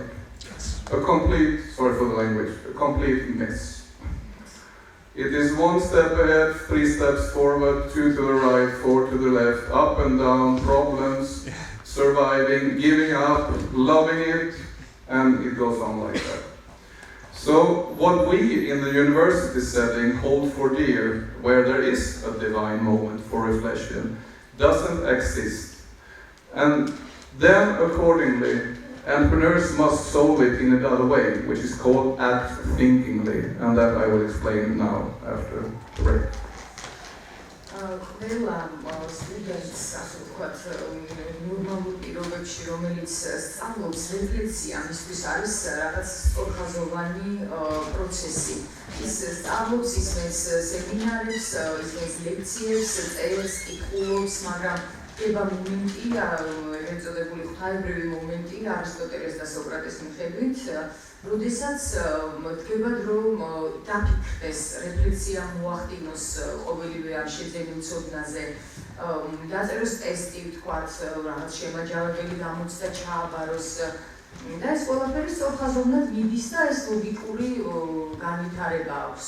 მხოლოდ მეწარმეთა შემთხვევაში ეს ყველაფერი არის აბსოლუტურად განსხვავებული, არის მეორე ხლართი, რაც დახატა, ასე ვთქვათ, ეხება სწორედ ამ მეწარმეებს. მათი ცხოვრება არ არის ესეთი სწორხაზოვანი და ესე ლაღად მიმდინარე, ასე ვთქვათ, აქ არის 2 ნაბიჯი მარცხნივ, 3 ნაბიჯი უკან, 5 ნაბიჯი წინ, ასე ვთქვათ, არის ეს ქაოსი, როდესაც არ აქვს მართლუნება მეწარმეს, რომ გაჩერდეს და ეს ღვთაებრივი მომენტი დაიჭიროს და მოახდინოს რეფლექსია.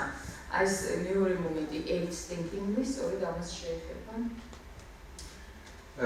The scholar behind this is famous social psychologist called by that literally he and his team were shadowing entrepreneurs and high-end CEOs to simply see how do they solve their critical need for reflection. This divine moment of reflection simply never will come. It doesn't work like that.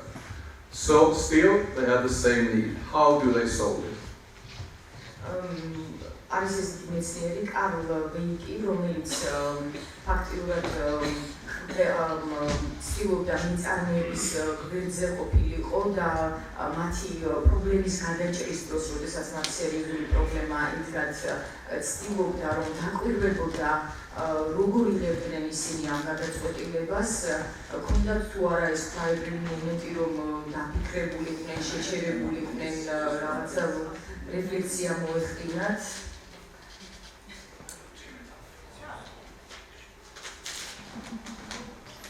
How do they solve it? They become over time extremely experienced of using any mean available to them to do micro-reflection on the go. It can mean that you and me meet for 10 minutes and you say, I have a new idea, or you are my manager, we have problems, you need to address this tomorrow. And we have 10 minutes before my flight leave. So we and okay. I phoned you. Okay. And there. ესე იგი, თქვა წარმოვიდგინე სიტუაცია, რომ ჩვენ ვართ ერთ-ერთი კომპანიის მენეჯერი, თქვათ რაღაცა პოზიცია დაასახელა ასევე და ჩვენ გვაქვს 10 წუთი, რომ რაღაცა სერიოზული პრობლემა გადავჭრათ.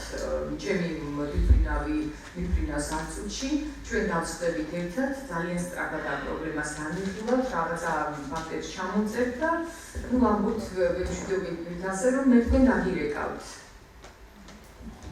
In the modern world, it works like this. May I borrow you? Come. So, we have problems, okay? So walk as we talk, okay? And you tell me. Blah, blah, blah. Okay, I get it. So how do we solve it? Blah, blah, blah. Okay, I'm going to take notes. Okay, that was wise use of 2 minutes. I have an idea about your problem, and I will come back to you. Thank you. I need to rush now. სიტუაცია დავიხატა, ხშირად ეს პრობლემები წდება და განიხილება გზად, ასე ვთქვათ, სადაც მიეჩქარება. მიწარმის და მას სჭირდება, რომ თქვენი იდეა მოისმინოს სწრაფად, ასე ვთქვათ, თუნდაც 2 წუთში თქვენი იდეა და ის ამას გაითვალისწინებს, მან უკვე იცის ამის შესახებ, აი ესეც შეიძლება ერთ-ერთი ვთქვათ პრობლემის გადაჭრის გზა იყოს. To act on the go is the thing, and any means available is allowed.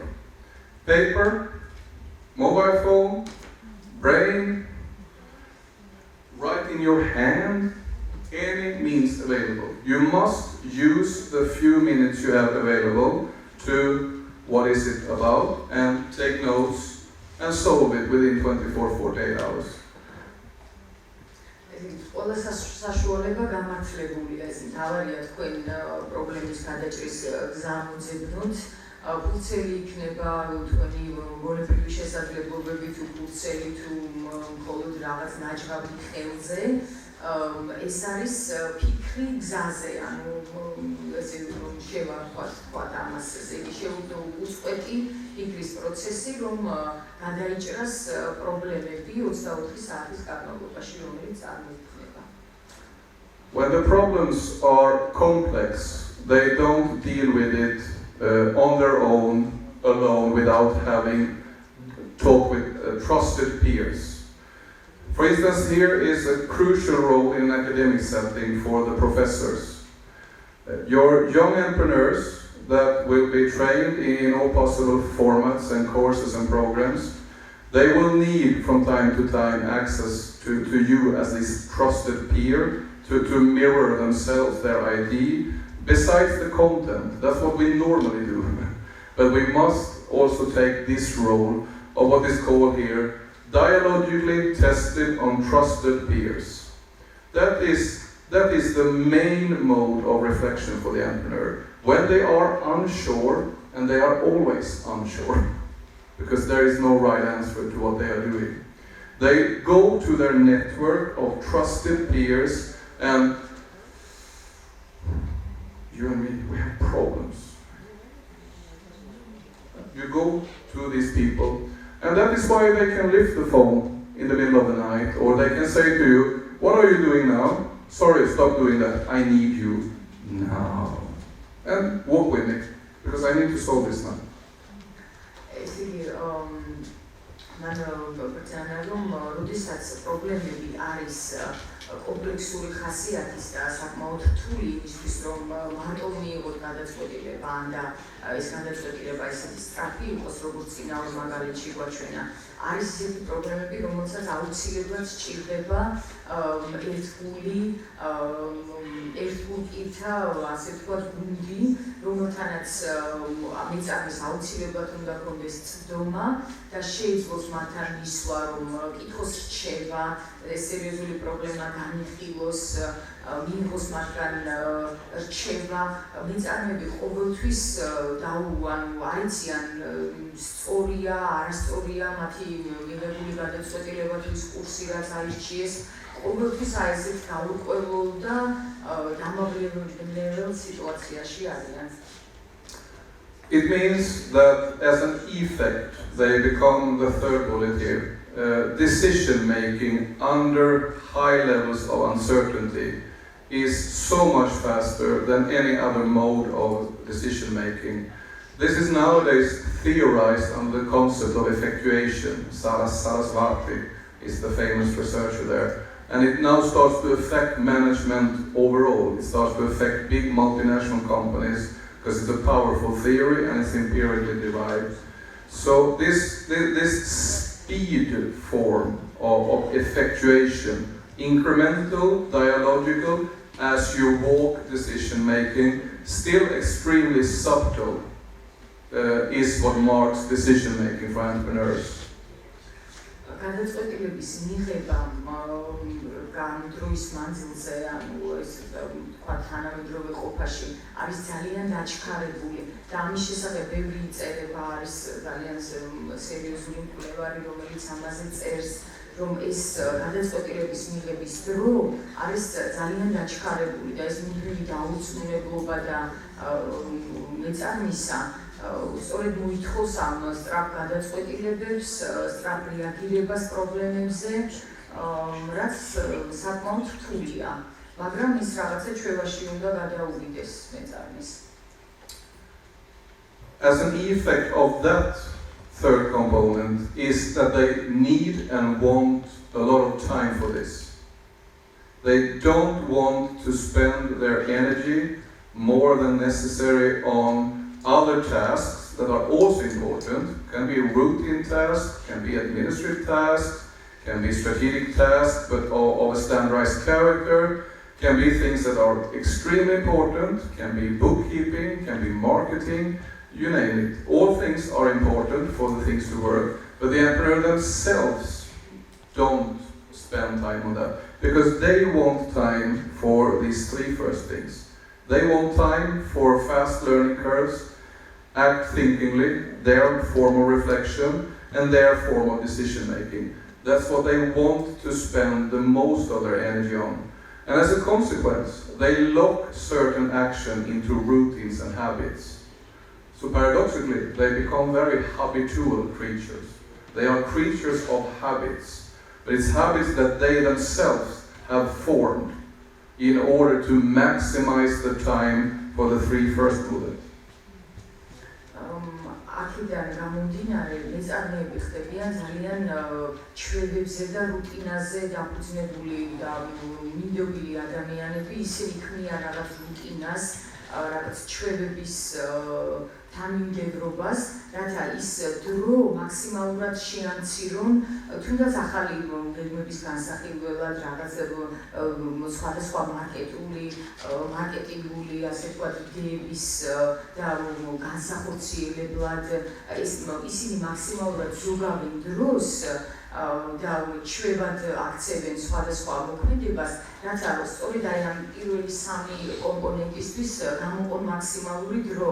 ისწავლონ სწრაფად, იაზროვნონ გზად, ასე ვთქვათ, და მიიღონ სწრაფი გადაწყვეტილებები. And as my final point, and as the wrap-up of this, entrepreneurs, once again, by necessity, becomes people managers. Because each and every one of us in this room only have 7 days and 24 hours. If you have ambitions with your entrepreneurship, you simply, you reach the roof fast. You must be a lot of people the higher your ambitions.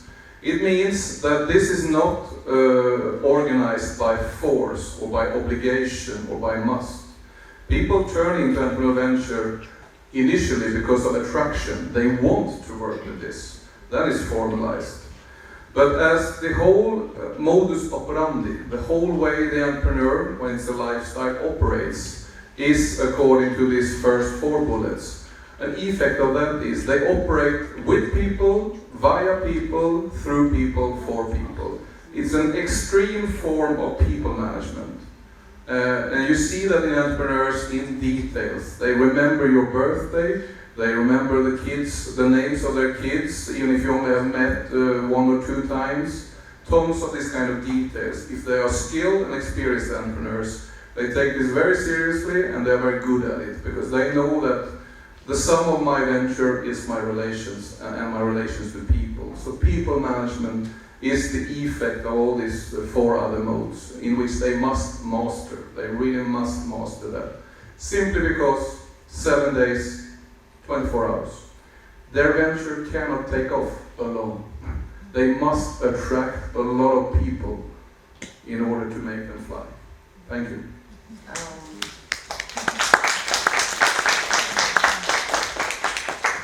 შეაჯამა რაღაცა თავისი მოხსენება, თქვა რომ ყველა ჩვენთაგანს, ყველა ადამიანს აქვს 7 დღე და 24 საათი ერთ კვირაში. ჩვენ მეწარმეები თავისებურად ხდებიან ადამიანთა მმართველებიც, ასე ვთქვათ, მათ უნდა შეისწავლონ ადამიანები კარგად, თქვათ აქვს ისეთი უნარები განვითარებული, რომ თუნდაც ერთხელ რომ შეხვდნენ ადამიანს, ახსოვთ მათი თქვა დაბადების თარიღი, თუ ახსოვთ ვინ არიან მათი ოჯახის წევრები, წარმატებული მეწარმეობა გულისხმობს ისეთი უნარების განვითარებას, რომელიც მართავს ადამიანებს.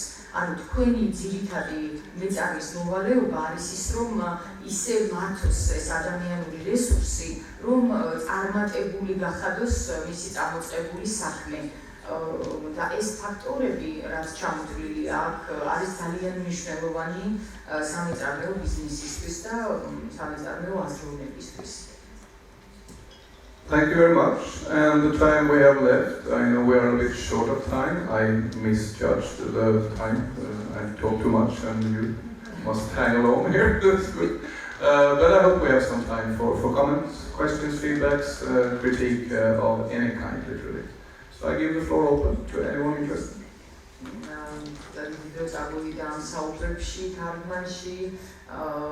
და ვერ განსაკუთრებულ სწორად, მაგრამ ხა უნდა რომ რაღაცა პატარა დრო დაუთმოს, ან კრიტიკული შენიშვნა თუ ან რანი კითხვა თუ არის, შეგიძლიათ ასწოროთ ამის საგებური.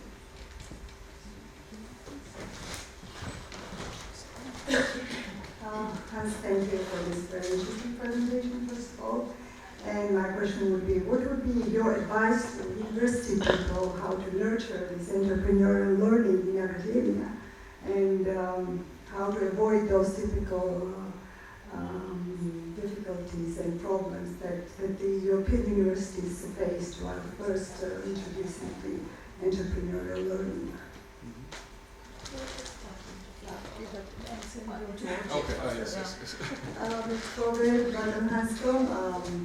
რჩევები შეუძლია მოქცეს უნივერსიტეტის წარმომადგენლებს, როგორც შეგვიძლია დაამორჩილოთ უნივერსიტეტში სამეწარმეო მითხოვნა განათლებაში და როგორ აღიციოს თავიდან ის ძირითადი შეცდომები და პრობლემები, რომლებიც არსებობს ასეთ დროს.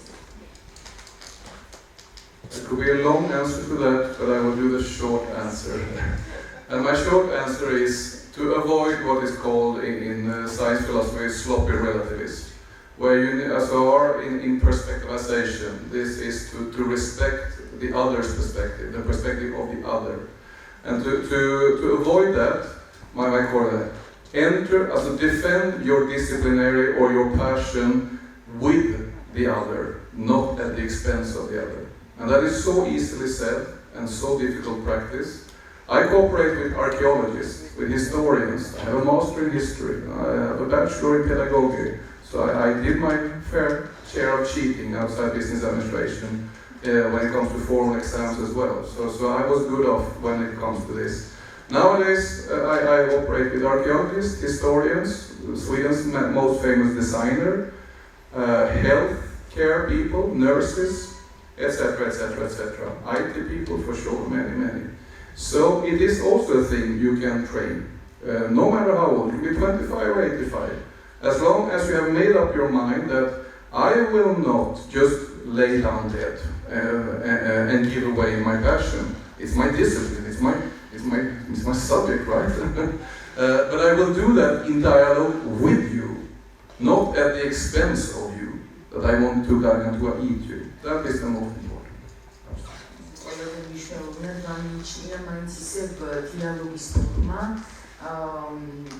არა ის რომ და თქვენი რაღაც ასერტივ თქვენი აზრის და თქვენი იდეების შენარჩუნება და გატარება და დიალოგის ფორმით არა თქვათ სხვების დაჩავრა ან დაჯავნა, არამედ თქვენი აზრის გატანა ის ფორმატში, ანუ ისე რომ სხვებმაც საკუთარი წვლილი შეიტანონ, ასე ვთქვათ, ამ განვითარებაში და ამ დაავლებაში ალბათ ამ პროგრამის.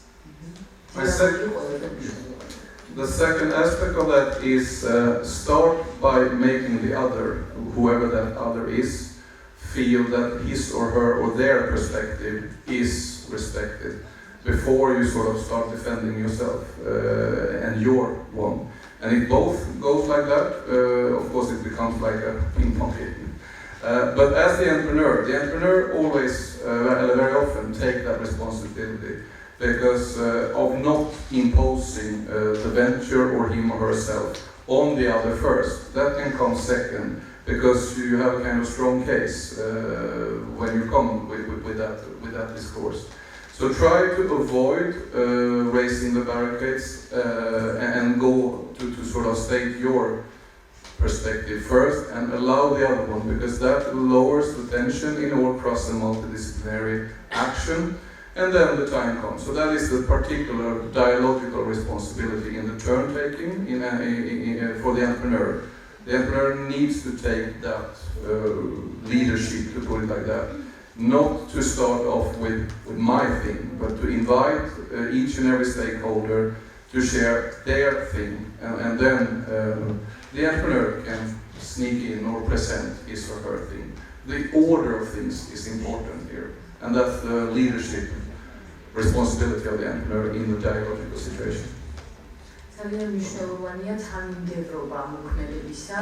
თავდაპირველად თქვენ უნდა მისცეთ სხვა მეწარმეებს შანსი, რომ განუხმათ თავისი აზრი, უნდა გიყოთ თქვენ მოთმინება, რომ მათ მოусმინოთ, მათი იდეები, ასე ვთქვათ, მოთმინებით მიიღოთ, ხოლო შემდეგ უკვე თქვენი იდეა განახორციელოთ სხვადასხვა გზით, სხვადასხვა კუთხით. ეს უკვე თქვენი უნარებზეა, ასე ვთქვათ, დამოკიდებული, მაგრამ ყველაზე მნიშვნელოვანია ეს დიალოგის ფორმა და თანმიმდევრულობა, რომ მოусმინოთ სხვებს და როგორც შემდეგ თქვენი აზრიც გამოთქვათ. Thank you for investing an hour or two, maybe. You mentioned entrepreneurship. Could you elaborate a little bit about that? Because as a society, we might need a limited number of entrepreneurs, but in every organization, probably we need a little bit more entrepreneurs. And definitely these are not the same people and not the same skills. They could be similar, but definitely there must be differences. Could you elaborate? Thank you.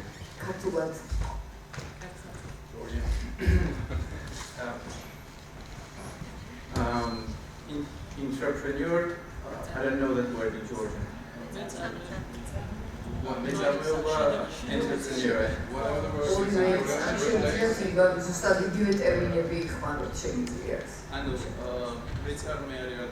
is.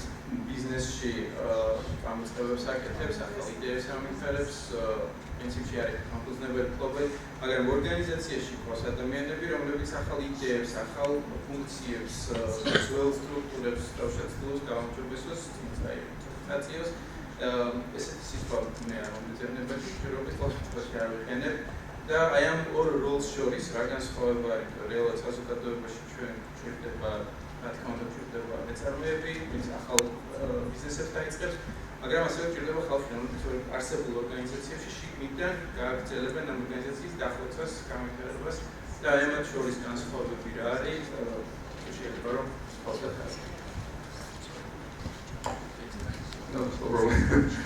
Thank you very much. An absolutely excellent question and a very, very relevant question. Because of the key reason that you highlight, in any given country, the cohort of entrepreneurs is always less than 10% of the labor force. Per definition, there is in any given country, the hypothetical cohort of people or everybody else that works in existing organizations, which always is 90% or more. So yes, the relevance and importance of potential entrepreneurs are societally considerably bigger than entrepreneurs, even if those are also important, but simply out of the sheer volume, it is of high relevance. ინტერპრენეურების და ინტერპრენეურების ასე ვთქვათ პროცენტული მიმართება არის 10%, 90%-ზე და რა თქმა უნდა ბატონი ჰანსი ძალიან სწორად ასე ვთქვათ და რელევანტურად აღიქვამს ამ კითხვას და ამბობს რომ ინტერპრენეურების როლი რა თქმა უნდა გაცილებით უფრო დიდია და მნიშვნელოვანი. There are many capacities that differentiate the entrepreneur, somewhat similar. They are proactive, they want to change things, they are passionate about what they want to change, etc. There are some similarities, but I think the differences, so what differences is what is the core of your question. One thing is to be genuine about it, because it is very, very political. As soon as you want to change an existing organization that is institutionalized, it immediately becomes political. Then it means that when I would call you an entrepreneur is when we all need to play the political games, right? But if you are calculating and if you are just another political weasel doing things, that is as far as what we possibly can mean with entrepreneur. It means that differentiate from anyone else politicizing in the organization by showing genuinely, this is me and I stand for this and I would like to do this. Not at the expense of you, but with some of you that are interested.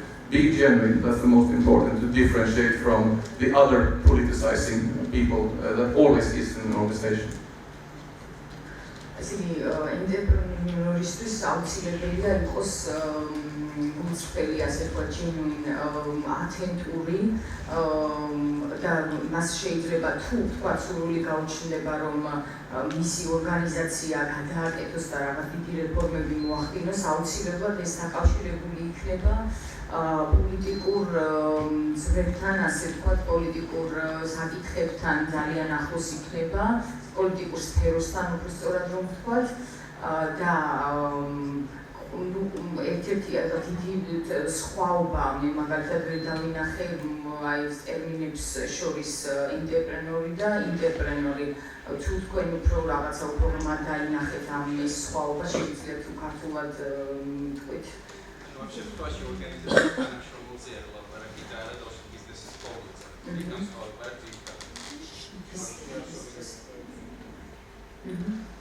The second key feature that distinguishes good entrepreneurs are that they are not imposing, but they are gentle, but still determined. They are very resilient.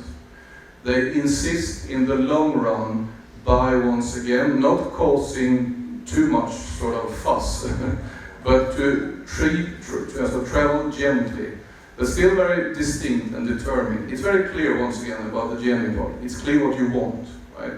But the way you travel with that, the way you present it, the way you try to really get people, is by, once again, as I said, this dialogical responsibility, rather than just take out your sword and I want to change, right? That will cause immense opposition here and there. You will have the opposition anyway, but you will reduce the opposition of whatever kind by mixing this. Go gentle, be a good dialogical, but be very clear on what you want and determine, and be resilient. Be long time enduring. Sooner or later, incremental entrepreneurs do that change. ინტერპრენორისთვის აუცილებელია იყოს თანმიმდევრული, აუცილებელია მისი იდეები, რომელსაც ის ცდილობს რომ განახორციელოს, მიაწოდოს კონსტრუქციული გზით, ვთქვათ, არა ხმლის ქნებით და არა ბრძოლით, არამედ ფაქიზად რაღაცა ესეთი ლავირების კუთხით, თუმცა ანუ ეს არ ნიშნავს აუცილებლად თავისი იდეა უნდა შეინარჩუნოს და ცდილობდეს რომ ის იდეა რაღაც დროის მანძილზე გაიტანოს, ასე ვთქვათ, დაამტკიცოს მისი ვალიდურობა და ამ გზაზე იყოს ძალიან მოქმედი, ასე ვთქვათ, და მოხერხებულად იმოქმედოს, რომ მისი გზა, მისი ქმედება არ იყოს რაღაცა ღია ბრძოლის, ასე ვთქვათ, გამოხატულება, სახე არ ქონდეს კონფლიქტის. The third thing is that successful entrepreneurs, to start with, make a very nuanced and clear distinction between formal and informal power. The best entrepreneur has no formal power whatsoever. They are like me, just a normal professor, one little guy in the machinery, right? And we have no formal power besides the basic ones. The formal power, decision making, etc., is somewhere else in the university. But to start with, smart entrepreneurs and successful entrepreneurs have a very clear idea about where is the, of course, formal, informal, but also the gray zone in between. And they know how to operate between this. For instance, when they are based on informal power, for instance, you are seen in a good way, you are seen as a change, you have advocates, right? But then you maybe need a formal mandate. Then they are good at fixing that formal mandate. So that's a kind of letter. So here is my formal power. They are good at also comfortable with power. Power in the sense, in the everyday sense. They don't have problem because to sort of take that on their shoulders. Neither the informal nor formal. So the third argument is a nuanced relation to the everyday formal. It's also run by the same criteria. Power in itself is not important for entrepreneurs. That is for other actors. They are after power at any cost, right? But they don't want to do things. If I am tough against those kind of power players. Power for entrepreneurs is interesting to get things done. It's the only criteria that what it takes to get things done, if I need to operate through informal, formal, or gray zone in order to get things done. And that is a key distinction. განმარტებული ინტერპრენორი ყოველთვის ცდილობს, რომ რაღაცა ორ ძალაუფლებას შორის, ფორმალურ და არაფორმალურ ძალაუფლებას შორის მოახდინოს ლავირება, ისე წარმართოს პროცესები, რომ თავისი იდეა განახორციელოს და რაღაცა სწორ ასე ვთქვათ, მოგაჩოს სწორ თოქზე, ასე ვთქვათ, იმოქმედოს კარგად ამ ორ ფორმალურ და არაფორმალურ ძალაუფლებას შორის. ინტერპრენორი შეიძლება იყოს ჩვეულებრივი პროფესორი, ჩვეულებრივი ადამიანი, რომელიც საკუთარ იდეებს ასე ვთქვათ, ცდილობს რომ საკუთარი იდეები განახორციელოს სხვადასხვა გზით. And fourth and last, because there are more to say, but fourth and last, find a balance between being inclusive, that is, invite as many as you need to your passion, and still defending that you are the entrepreneur. As in that sense, you are the founder, originator, and in that sense, I took the initiative to this idea, right? So don't let that be sort of handed out of your hands, or stolen, or co-opted, or whatever. So at one hand, I am the founder, I'm the carrier of this idea at one hand. On the other hand, be very, very inclusive in order to generously invite as many as possible, because you will need that in the process. So it's a balancing act once again. ყველაზე მნიშვნელოვანი და მეოთხე ფაქტორი არის ის, რომ რა თქმა უნდა თქვენთვის მნიშვნელოვანია, რომ თქვენი იდეა არ იქნას მოპარული, თქვათ ვიღაცამ თქვენი ნებართვის გარეშე არ განახორციელოს ის, მაგრამ აუცილებელია ასევე, რომ თქვენ მოიხმოთ თანამოაზრეთა გუნდი, ასე ვთქვათ, ჩართოთ ამ პროცესში პიროვნები, რომლებიც ამაში ამის განხორციელებაში დამეხმარებიან. თუმცა უნდა იცოდეთ, რომ ძალიან სერიოზულად დააბალანსოთ, გააწონასწოროთ, რომ თქვენი იდეა არ იქნას მოპარული და მითვისებული ვინმეს მიერ, მაგრამ ამავე დროს შექმნათ ისეთი გუნდი, რომელთანაც გააზიარებთ ამ იდეას და დაგეხმარებიან მის განხორციელებაში. To sum up, the biggest danger that you face is that you become too strong in your entrepreneurial identity. You own your baby, wouldn't it? That will inevitably kill any entrepreneurial project, because you will be seen as the well-meaning, good idea, but kind of obsessive. This is my baby, and that is what you need to at any cost avoid by this balancing act. აუცილებლად თავიდან უნდა აირიდოთ რაღაცნაირად ეს ჩემი პირმშოა, ანუ ეს ჩემი იდეა და ეს ძალიან ასე ვთქვათ, არ უნდა მოვიჭიდოთ მხოლოდ თქვენ, ისევ ალბათ მგონი გაზიარებაზე მქონდა აქ საუბარი, იმიტომ რომ ეს აუცილებლად მარცხისკენ მიგიყვანთ, თუ მხოლოდ თქვენ დაიწყებთ ამ იდეის მისაკუთრებას, ასე ვთქვათ, და არ აგაზიარებას. So to sum up, try to be seen as the obvious leader of that change process, but not necessarily the sole owner of it. იცოდეთ, რომ თქვენი პოზიცია ლიდერისა, როგორც ლიდერისა გაამყაროთ, მაგრამ არ მოგივიდეთ ძალიან ზედმეტი ამ კუთხით და ანუ არ გახდეთ თქვათ რაღაც დიქტატორის მეპატრონე რაღაც მესაკუთრე. Because then many of the first four bullets work out themselves. You get the credit, you are respected for being the entrepreneur, people turn to you as a leader. Still, they are also recognized from you or from any other entrepreneurs that we are core members of this process. So there is a mutuality, so that comes out of that. So that is kind of the ideal situation. იდეალური სიტუაცია იქნება ვთქვათ ის, რომ თქვენ ცნობენ სხვები, როგორც ამ პროცესის წარმმართველს, მაგრამ ასევე თქვენ ცნობთ სხვებს, როგორც ამ პროცესის განმახორციელებლებს, როგორც დამხმარებს ამ პროცესის წარმართვაში. Thank you. Excellent question. Thank you. Okay, maybe we won't finish. I have one small question. Yeah. You mentioned about balance, and can you make example of IT companies which overstep this process and are in the wrong direction? You understand the question? An IT company. Okay. Which, for example, which IT companies overstep?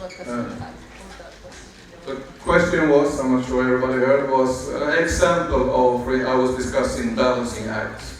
And the problem is with overemphasizing, not that you are emphasizing whatever you are good at, but the problem of overemphasizing. And you asked me from an example in IT. Well, we can start with the most famous. For me, Facebook has overemphasized until a vast critique arrived. Even Google. Most of the big giants have done this, where they overemphasized either aspects. In Facebook's case, it was the problem of capitalizing their 900 million user database. So they had commercialization and stock introduction on their agenda.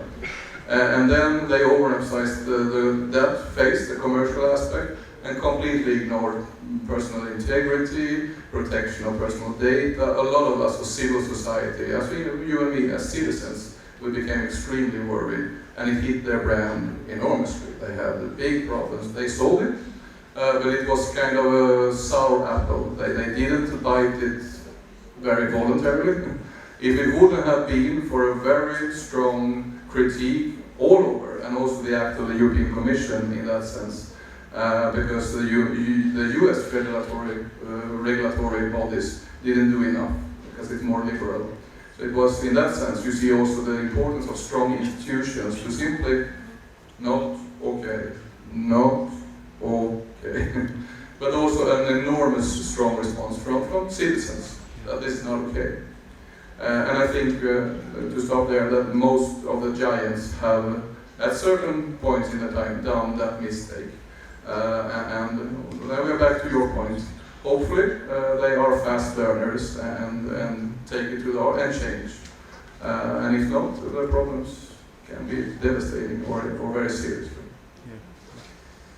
ეს იგი ის ბალანსი დარღვეული იქნა თქვათ იმ შემთხვევაში ახსენა თქვათ Google-ი, ახსენეთ თქვენ Facebook-ი, ახსენა მან ეს იგი ის კომერციულ ფაქტორზე გაკეთდა ძალიან დიდი დატვირთვა, ძალიან დიდი ემპათია და ამის გამო ის სოციალური ფაქტორები თქვათ რაღაცა იგნორირებული იყო პირადობა, რაღაცა იდენტობის დაცვა, თუ რაღაც აი Facebook-ის შემთხვევაში თქვა, ხო?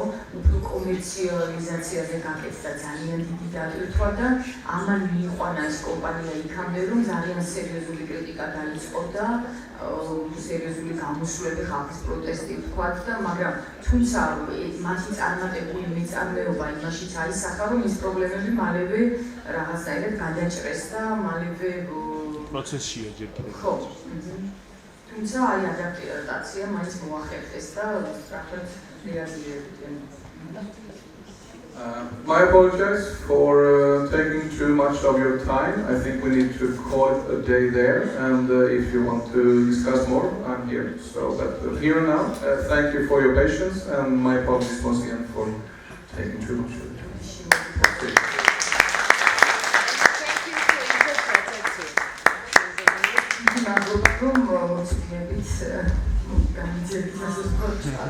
Thank you.